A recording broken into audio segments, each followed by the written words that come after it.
siin jedhu akkatti ooltan ijaan beekuuf maal keessa jirtu siin jedhu waan keessa jiru turre ijaan beekuuf silaa har'atoon dhaabadhee dubbachuu baadhee naaf malaa tureeyyuu akka haadha Oromoo tokkootti akka dubartii Oromoo tokkootti ani haadha manaadha obboleettiidha baay'ee ulfaata naaf dhaabadhee dubbachuun garuu waan tokko yaadadhe otoo hin dhalatin dura umurii koo dura haati koo obboleessi dhukkubsatee mana kimii dhukkubsiisaa turte Finfinneetti natti fakkaata mana yaalaa sanaan beeku maal akka ta'e otoo jirtuu namicha weeyyette namichi nama guddaa mucaa baay'ee bareedaa dargaggeessa baay'ee ilaalchisaa bareedu baay'ee iji namaarra bu'u tokko fidee dhufee ciibseetti mucaa isaatii dhukkubsatee ciibsee guyyaa muraasa booda mucaan suni ilma dhukkubsateetti wayyoofne garuu gaaf tokko abbaan mucaan rafnaan dadhabee xinnoo ishee dheereffachuudhaaf deemee natti fakkaata biraa innaa jaarsi kun turees deebi'ee dhufu mucaan hin kaane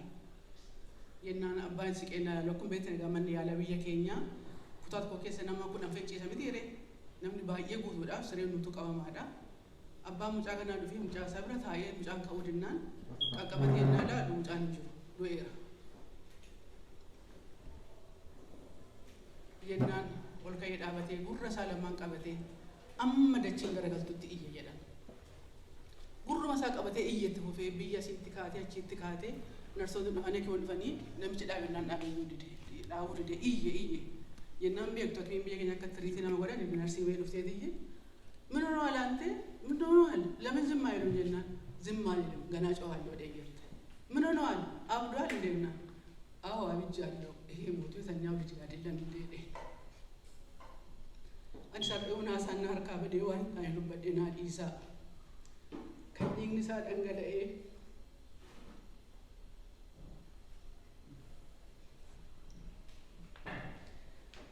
ጨጉምሳ ዱበት ገረገልፈሚ ጨቤ dugda duubatti dhabee adda isaa keessa sammuu isaa keessa raasamee qannaamee dhiigni isaa dhangala'ee ciisaa jiru batti orgeessaa kana waan ta'eef dhaabadhee dubbachuun akkamittan dhaabadhee dandee dubbadha otoon kana laatu otoon kana argu kuni anaaf kana ta'e haadhoo kooti dhiiga kooti qommoo kooti dhala Oromooti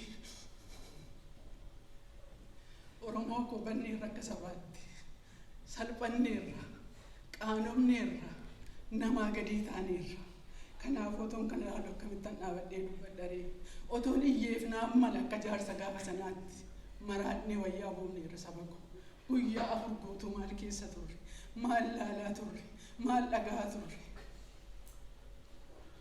kanan malaa batteedhaaf nama bareedaa sanaaf haasaa gaarii sanaaf dhaabbina gaarii sanaaf malaloo dhara Oromoo sanaaf kanaas hawaasaan sarara mi'aawu kan namatti hin dabarre kan namaan afaan isaatii keessaa hin baane kanan malaa fi Oromoo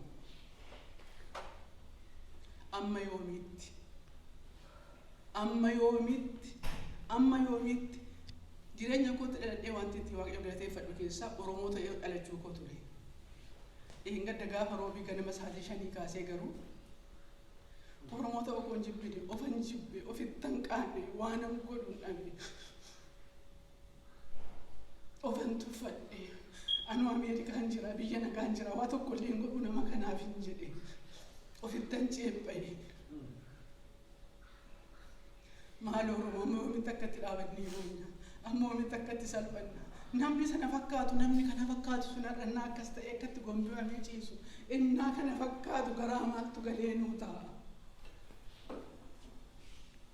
meeddoo haadhaa sabaa keenya dubartiin yoo haadha waalte yoo abbaa waalte yoo ilmusha waalte abbaa manaa ishiitti galteeti hirkatti abbaa manaa ishiitti obsiti eenyutti hirkatte eenyutti obsarraa turanaan batte iddoo ishee of kaa'aatii ilaalame ijoollee afur qabdi garaatti baatti eenyu faana mana oolmaa ciifti eenyummaa sii godhuudhaan eenyu faana ciinsifata dhaabatee eenyu sarkaa fuudha mucaa ishii eenyu tansii jira jedhaan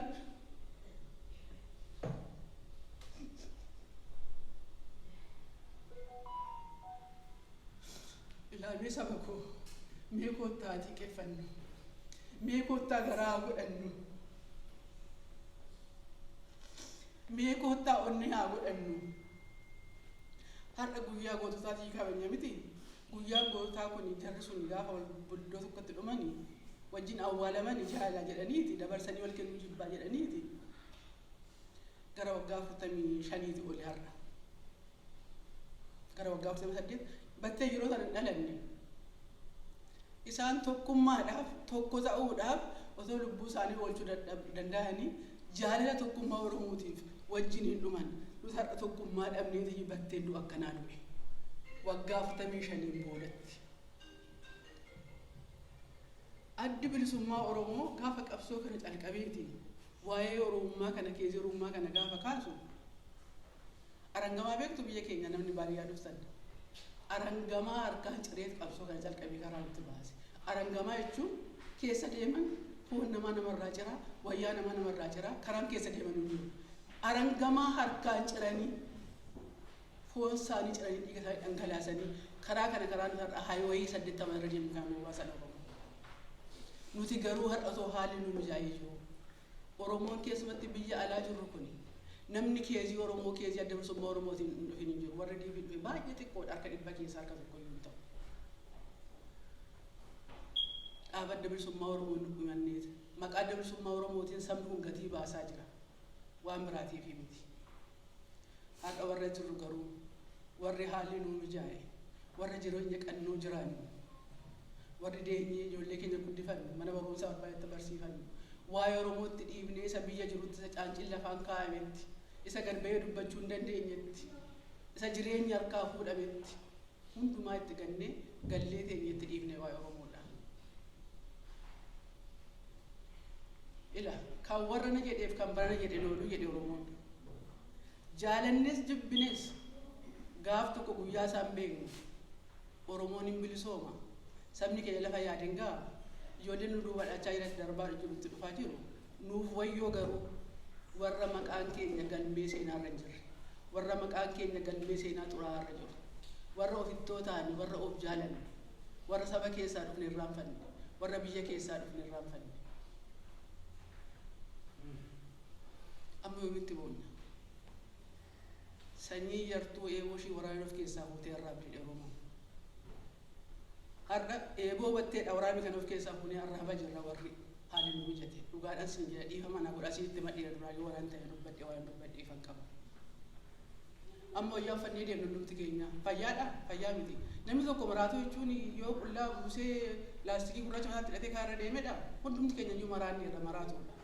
Harka inni guyyaa aadaa deemna akka Oromoodha.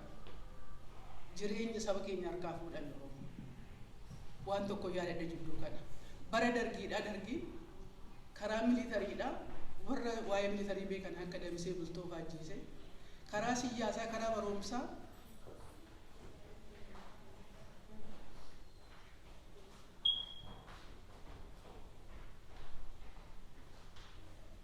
namoota beekumsa qaban kan akka Ilee Fidaafaa hundumaa fixee wallaalaa buuree aangoorra kaa'ee biyyittii Itoophiyaa sana allayyaatti gad darbee biraa deeme qilee magmadiitti galchee. Warri isaan harkaa fuudhee dhufan immoo warra isaanii gadi biyyicha waan godhan laalaa. Har'as qaroo keenya kan akka Battee faajjeessanii kan akka Caaluu Hundeessaa faajjeessanii biyyittiin garamitti akka deemtu laalaa. Siin nama namaa gadi anammoo nama sii gadi argattee yaa gojee namichi. Oppiidiyoo nama namaa gadi nuun immoo nama isaanii gadi argatanii nuti taphatan. Dhiiga ijoollee keenyaatiin qabsoo dhufe. Dhiiga ijoollee keenyaatiin isaanuu bilisa ba'anii har'a saba bilisaa isaan baase ijoollee keenya ijoollee qeerroo olii gadee ari'anii akka ilmoo bineensaa akka ilmoo bofaa mataa keessa tumaa jiru. Du'a akkasii ajjeesaa jiru. Nama amma nutennaa nama keessa deemnu nama amma nutennaa wajjin fannee deemnu. Oromoon Minisootaa keessa jiru duwwaan 60 olii jedhu waggaa 20 durannaa biyya kana kaaseeti. Waan biraa gochuu dadhabne gadi baanee saba kanaan falmu. Mootummaa addunyaa fuulduratti rakkee saba kanaa dhiyeessu. Walgahii gadi ba'uun, hiriira nagaa ba'uun maaliif maal ta'e Oromoon? Maal taane Oromoo yoo laa gaafanne? Maaltu gale? Maaltu nutti tole? Akkamittiin galleera? Hin banne hin babbanne hin salphanne namaa gadii taane. Oromoon lakkoofsaan baay'eedha. Garuu Oromoo dhugaa xinnaate malee. addi bilisummaa Oromoo qabsaa'eera, itti dadhabeera, itti cicceera, asiin gaheera. Otoo akkatti du'anii, otoo akkatti mana keessatti quusanii ta'aniiti gadi ba'uu dadhabanii rakkatanii asiin gaaniiru. Dhaloonni ammaa kun nuti warri ala kan jiru, warri haalli nuu mijate maalitti jira? Maali Waaqayyo akka namni lafti duwwaan taaneef nu uume? Akkuma midhaan nyaanneetu baanee galuuf nu uume? Maaliif nutti dhagaamne waa'ee saba keenya? Maaliif nutti dhagaamne waa'ee qomoo keenya? Maaliif nutti dhagaamne waa'ee Oromoodha? Isin warra jirtan immoo gatii baasaa jirtu yeroo hundumaa wajjumaan jirra. Haasaan isinitti dheeressu. Dhiifa wajjiniin caan keessaa dhufe bakka bu'ee kun yaada kootis dhaaba bilisummaa Oromootiif warra jirtan gaggeessitootanii dhaamsa xinnoo isinii qaba. Waan isin kadhadhuun qaba. Uummanni dhumaa kun jiru kuni, sabni akkatti daaramaa kun jiru kuni maqaa Oromootii duwwaa otoo hin taane waa'ee dhaaba bilisummaa Oromootiin, maqaa bilisummaa Oromootiin. Kanaafuu wanti isin gaafadhu mee kottaa garaa bal'adhaati. Haati garaa bal'atti, haati ilmooshii isa hamaas, isa gaariis, isa fokkisaas, isa bareedaas walitti qabdee ilmoo dhala kooti gaarii jettee ofitti qabdee walitti qabdee wajjin jiraatti. Mee kottaa garaa bal'adhaati. Saba kana isa faca'e walitti qaba. Isa baqatee dhaaba kana keessaa yaa'ee walitti deebisa. Maal rakkatte koottu dubbadhu, koottu gaafadhu, deebisiif qabna jedhaa waan dandeessan namaaf deebisa. Fuula walitti tola, haasaa walitti tola. Argine deemnee wanti sabni kun qabu adda bilisummaa Oromoo duwwaadha. Isa jiruun warqaa facaasanii gumaa lamatti nu galchaa jiru. Kanaafuu yoo si danda'ame walgahii waamaati namni akka itti gadi bu'u hin beeku. Walgahii waamaati saba kana mee mariisisaa, beektota gaafachiisa, gaafadhaa wajjin haasaa. Warra kana dura dhaaba kana keessaa buufatee ba'ees deebi'aa koottaa wajjin hojjennaa jedhaanii. Warra dhaaba kana keessan turres koottaati, warri dandeettii keessanii, qabeenyi keessanii, warri waa qabdan koottaa waan kana gara tokkotti fillaa'eedhaati kadhadhaa wajjin haasaa adaraa keessan. Nuti haadholiin gubanneerra, garaan keenya madaa'eera, jireenya keenya gosochiisuudhaan jirra waan ta'eef. Saba Oromootiif immoo dhaamsa hin qabu warri kana dhaggeeffatanii jiraattanii.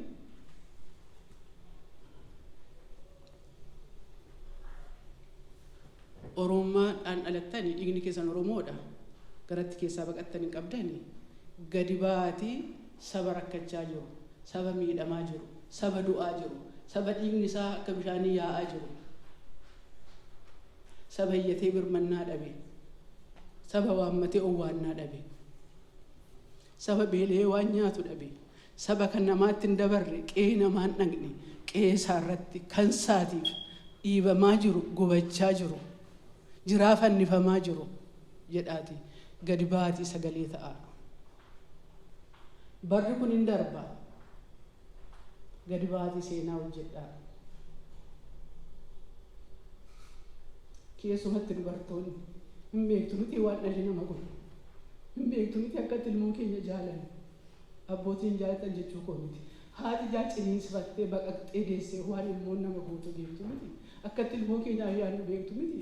Har'a haati Oromoo biyya jirtu ijoollee isaanii akkamittiin awwaalaa jiru, akkamittiin dhabaa jiru. Otoo dhaabattee haati laaltoonni fuulduratti gombisanii dhiigni ilmoo ishee dhangala'aa jiru. Otoo itti kaattee oolchuu dadhabdoonni akka oolchine dhoowwamtu. Isaanis bara akkuma keenya dubartiidha, akkuma keenya nama. Otoo carraan mijatee fi haalli mijaa'ee jiraate baanii beekame kennuu otoo danda'u ture. Kanaaf jedhaati ani maqaa Waaqayyootiin sin gaafadha. Namni waa'ee battee kana agartanii, suuraa isaa miidiyaa naannoo kana agartanii, galtanii mana keessa teessan. Lafeen gootota kanaa gaaf tokko lolaa ta'ee sinaan nyaatu. Dhiigni gootota kanaa gaaf tokko lolaa ta'ee sinaan nyaatu. Lafeen gootota kanaa qoonqootti sinaa rakkatu. Seenaan jara kanaa ciisicha keessa ciisa sireetu kaanii. Ramaxa faana keessaa isinitti taakuudha. Gadi ba'aa sagalee haa taanu. Gadi ba'aa saba kana waa goonu. Gadi ba'aa saba lafarraa duguugamaa jiru kana haa oolchinu. Warri wallaatti baqattanii harchi keessatti dhokattanis gadi ba'aa. Warri mana masgiida jirtanis gadi ba'aa. Warra ala jirtanis gadi ba'aa.